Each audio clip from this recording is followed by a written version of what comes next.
وَإِذَا مَسَّ الْإِنسَانَ الضُّرُّ دَعَانَا لِجَنبِهِ أَوْ قَاعِدًا أَوْ قَائِمًا فَلَمَّا كَشَفْنَا عَنْهُ ضُرَّهُ مَرَّ كَأَن لَّمْ يَدْعُنَا إِلَىٰ ضُرٍّ مَّسَّهُ كَذَلِكَ زُيِّنَ لِلْمُسْرِفِينَ مَا كَانُوا يَعْمَلُونَ۔ اور جب انسان کو کوئی تکلیف پہنچتی ہے تو وہ لیٹے بیٹھے اور کھڑے ہوئے ہر حالت میں اللہ تعالیٰ کو پکارتا ہے۔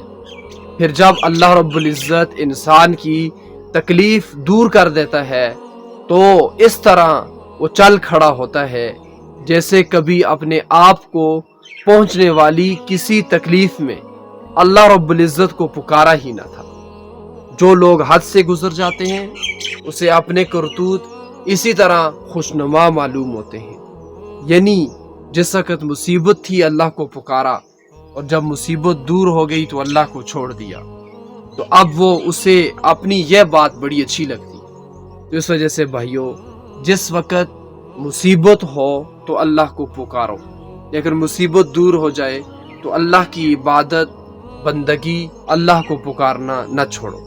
یہ غداری ہے، یہ بے وفائی ہے۔ اس آیت میں اللہ رب العزت اپنا ایک گلہ شکوہ ظاہر کر رہے ہیں، بیان فرما رہے ہیں، اللہ تعالیٰ انسان کی غداری کو بتا رہے ہیں۔ تو اس وجہ سے ہر حالت میں اللہ تعالیٰ کو پکارنا ہے، چاہے تکلیف ہو چاہے راحت ہو، خوشی ہو غم ہو، اللہ تعالیٰ کی عبادت ہر حالت میں کرنی ہے۔